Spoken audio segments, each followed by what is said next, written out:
le monde, j'espère que vous allez bien aujourd'hui. Alors on se retrouve dans cette vidéo, comme vous avez pu le voir sur le titre, pour tenter de lire ensemble pendant 24 heures sans s'arrêter. Je vous avoue que c'est la première fois que je fais ce genre de concept, donc je suis un petit peu excitée à cette idée, voir si je vais réussir à lire pendant 24 heures sans m'arrêter. Alors pour ça, bien entendu, il nous faut des livres. Donc je vais vous montrer un petit peu mes lectures en cours. Alors il y en a certains que je vais vouloir terminer, je pense, avec vous. Et d'autres, je pense commencer aussi un livre avec vous. Et ce sont les livres derrière moi que je vais vous présenter aussi. Donc voilà. Donc, sans plus tarder, eh bien, nous pouvons commencer.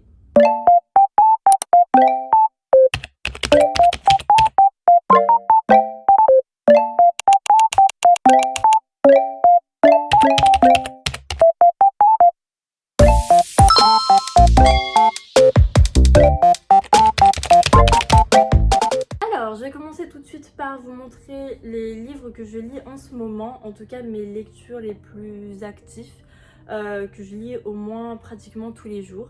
Donc, je vous présente le premier livre, donc Les Miracles du Bazar Namiya, écrit par Keigo Higashino. Je trouve la couverture vraiment très jolie, je l'avais présentée dans une vidéo book haul. Je ne sais pas si je vais lire ce livre avec vous dans cette vidéo, on va voir si l'humeur s'y prête. Voilà.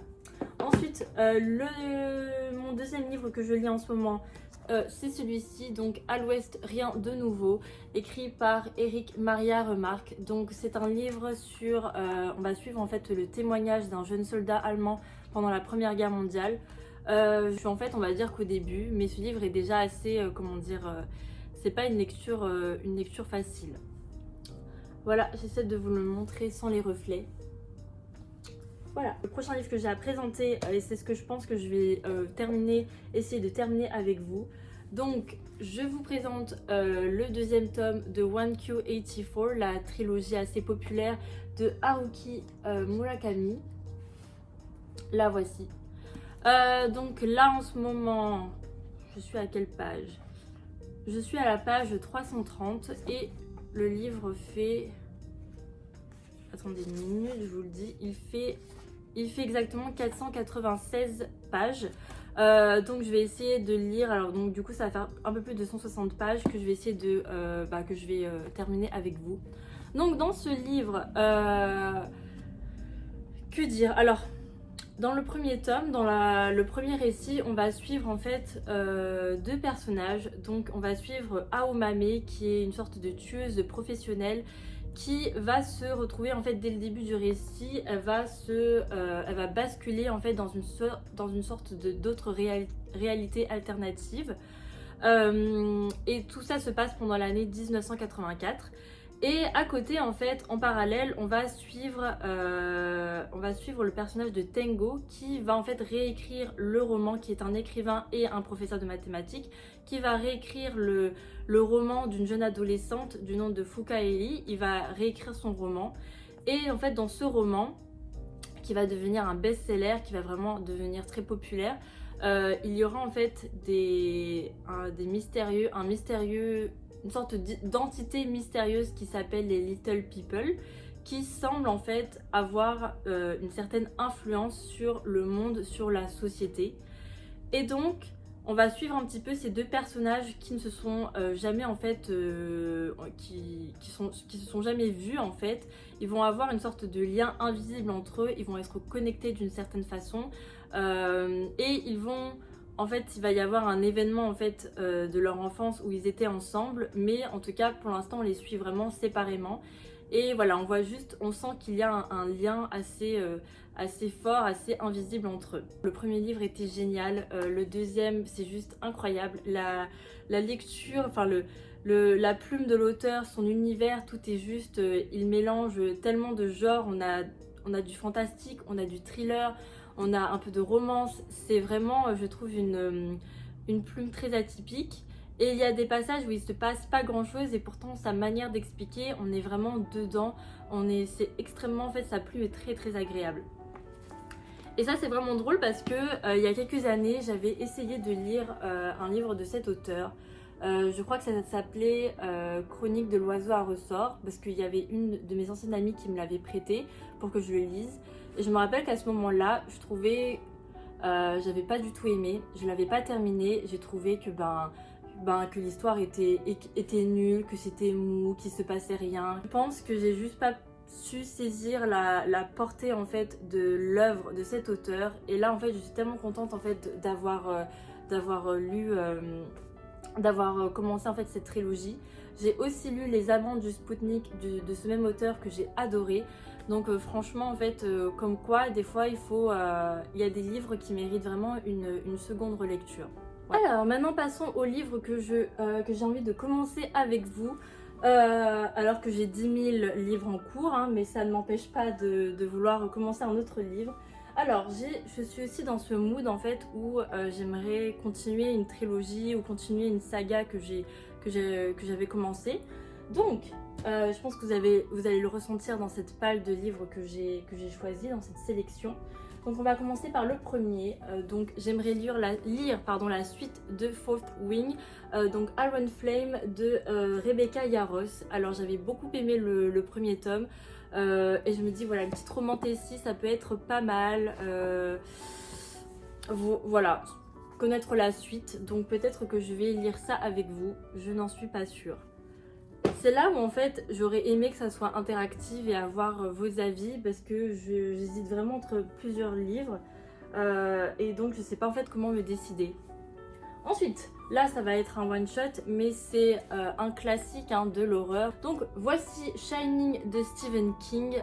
J'ai lu de cette... En fait c'est un auteur que j'ai commencé à lire. J'ai lu de Stephen King, j'ai lu Cimetière et Misery que j'ai adoré, donc c'est pour ça que je voulais absolument lire l'un de ses livres les plus populaires et voilà, donc j'hésite aussi avec ça. Ensuite ça je vous avais présenté dans ma précédente vidéo book haul et j'ai dit que ça allait peut-être être ma prochaine lecture parce que ce livre me fait toujours autant envie. Le voici par sa magnifique couverture, Yumi et le peintre de cauchemars de Brandon Sanderson. Toujours pour continuer en fait voilà, j'aimerais continuer une saga.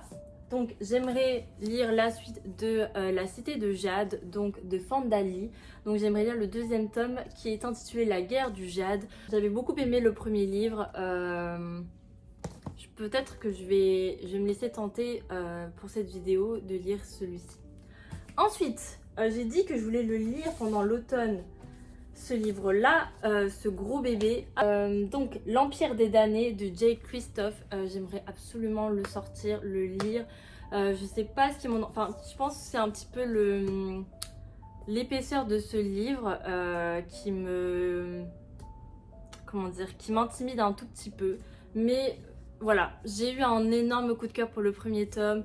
Je vais essayer de vous le montrer sans les reflets. Et voilà, je l'avais présenté dans ma palle pour l'automne. Je me suis dit, allez, j'ai envie de le sortir. Et il n'est pas sorti. Voilà, j'ai trop envie de me replonger dans l'histoire, dans l'univers. Je veux un petit peu retrouver cette magie. Enfin, pourquoi le premier tome était un coup de cœur? C'était vraiment, on était enveloppé dans quelque chose de bien, de bon. On se dit en fait, on a un bon livre entre les mains, une bonne histoire, et j'aimerais en fait retrouver ça, vraiment. Donc peut-être que je vais commencer ça avec vous. Cette vidéo va me motiver à sortir ce livre. Voilà un peu les livres que j'ai en tête pour lire avec vous pendant 24 heures. Mais en tout cas, je vais commencer par celui-ci pour le terminer avec vous. Voilà. Donc du coup, je vous invite à vous faire un petit café, un petit thé, à vous mettre dans des vêtements confortables. Et c'est parti pour passer bien 24 heures ensemble.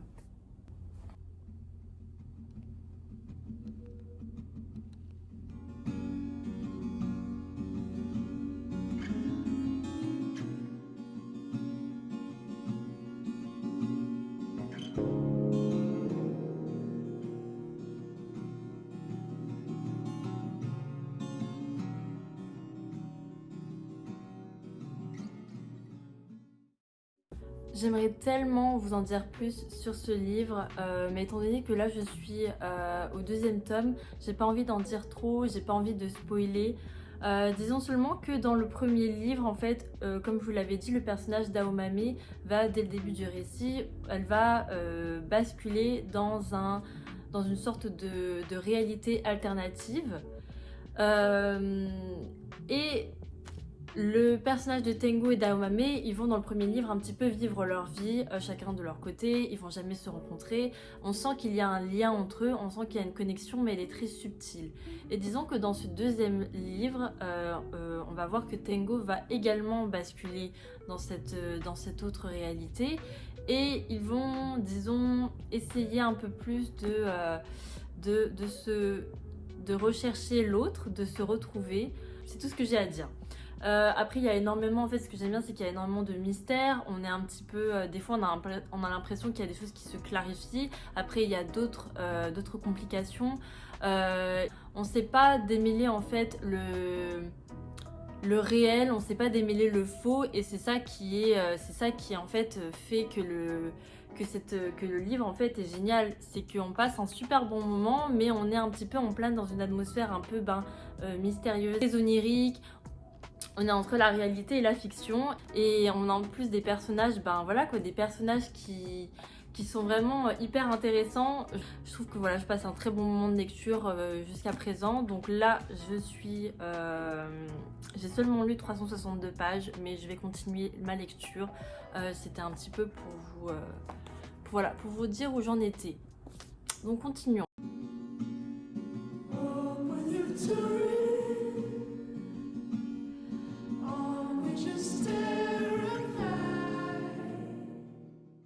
Alors, petit retour du café. Je voulais me prendre un café à emporter et revenir ici pour lire, mais je me suis dit pourquoi pas rester sur place et lire. Donc j'ai lu là-bas pendant 1 heure et je suis toujours voilà, avec le même livre. Je suis exactement à la page 414. Donc voilà, ça avance doucement mais sûrement. Là je vais continuer, enfin là il fait déjà nuit, il est seulement 17 h et il fait déjà nuit, d'où le changement de luminosité, et donc je vais continuer à lire.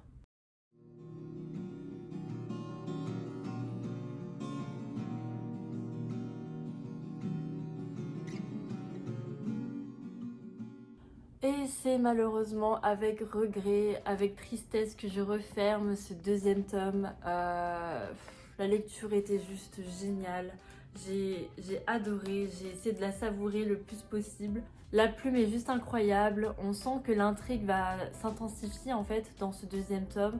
Le personnage d'Aomame et de Tengo, en fait, on sent que leur connexion s'est un peu plus intensifiée, devient beaucoup plus forte, et ils vont essayer de se retrouver.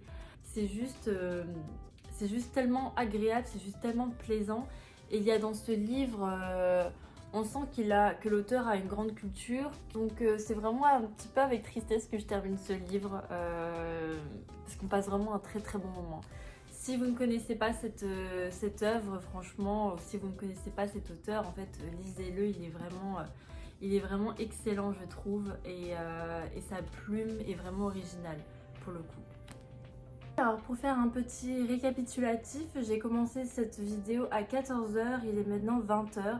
Donc ça m'a pris 6 heures pour finir ce livre, enfin pour finir les pages restantes, qui étaient de 166 pages.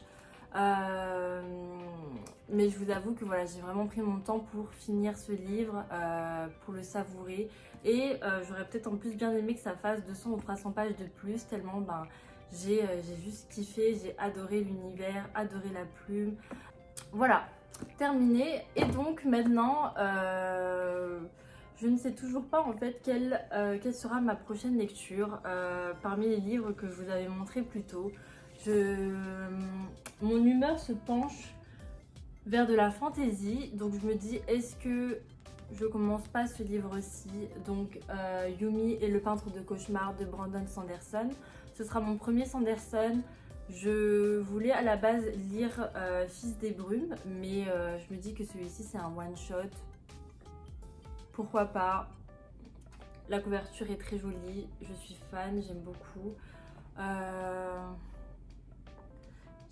J'hésite toujours en fait. J'hésite avec Shining parce que je suis aussi d'humeur à lire de l'horreur. Après ce livre, il fait... Oh, regardez-moi ça. Par contre, oh, les illustrations, elles sont trop belles.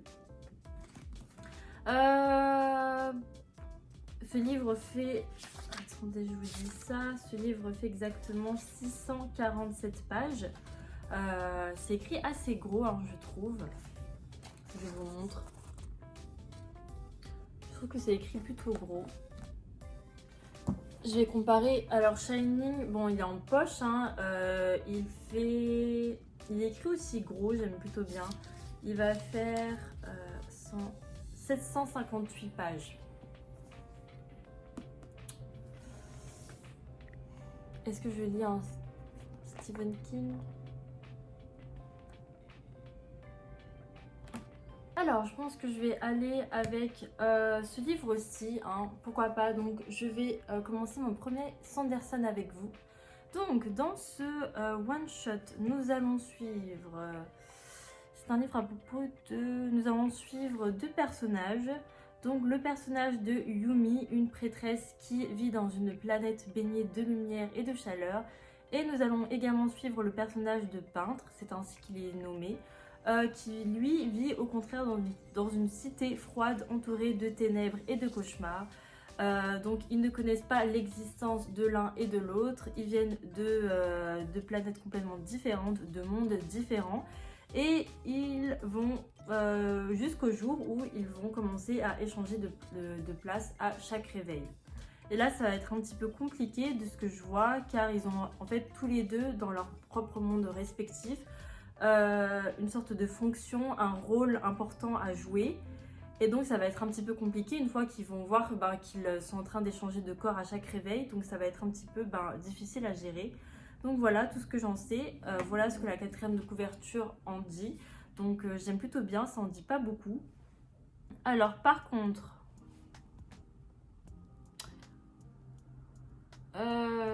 de ce que je lis aussi, apparemment, donc ce livre-ci, c'est le troisième des 4 romans secrets écrits par Brandon Sanderson.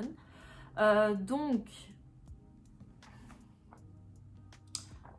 je me demande en fait si c'est un... Enfin, je pense que c'est un one-shot et je pense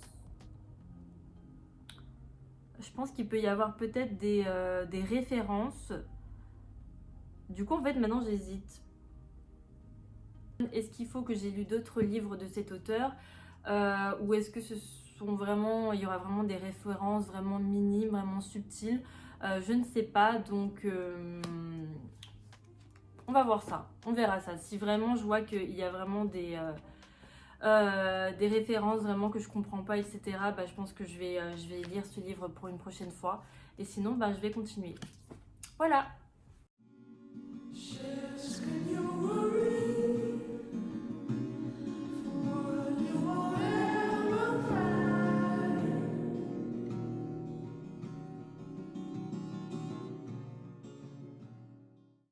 Hello, et nous voici le lendemain pour conclure cette vidéo. Donc je suis toujours au même livre. Alors j'ai pas tant lu que ça hier soir, je suis seulement à la page 220. Donc il me reste à peu près 5 heures pour lire, il me reste 5 heures pour terminer ce livre, enfin pour terminer ce challenge et pour lire le maximum de pages possible. Voilà, alors je me suis préparée en me réveillant un petit café, hein, ça c'était obligatoire. Alors, jusqu'à présent, j'aime beaucoup l'histoire. Je trouve vraiment que la narration est vraiment drôle. Donc voilà, je passe un très très bon moment et j'ai hâte de lire la suite. Voilà.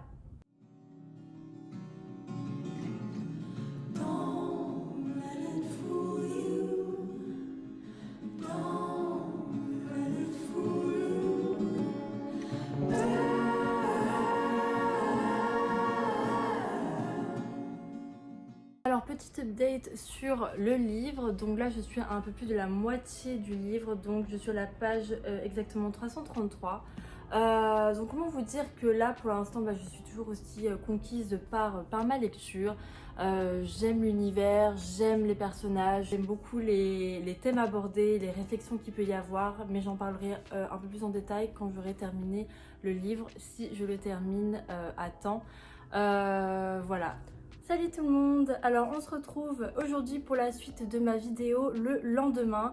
Alors petite update de ce qui s'est passé hier, j'ai dit qu'il me restait quelques heures pour terminer ce livre-ci. Alors je n'ai malheureusement pas réussi à le terminer et je vais le terminer aujourd'hui avec vous. Donc mon 24 heures challenge est officiellement terminé. Mais je voulais vraiment finir ma lecture avec vous de ce livre et vous donner mon avis une fois lu. Alors du coup on se retrouve encore une fois pour une petite séance de lecture et voilà, je me suis pris comme d'habitude, je me suis fait mon petit déjeuner, donc je vous invite vous aussi si vous avez envie de lire, si vous avez envie de prendre un café, de prendre un thé, et de vous joindre à moi. Ah, et aussi pour vous tenir au courant, je suis actuellement à la page 500 et le livre fait voilà, 647 pages, donc voilà, un peu plus de 140 pages à lire et terminer ensemble.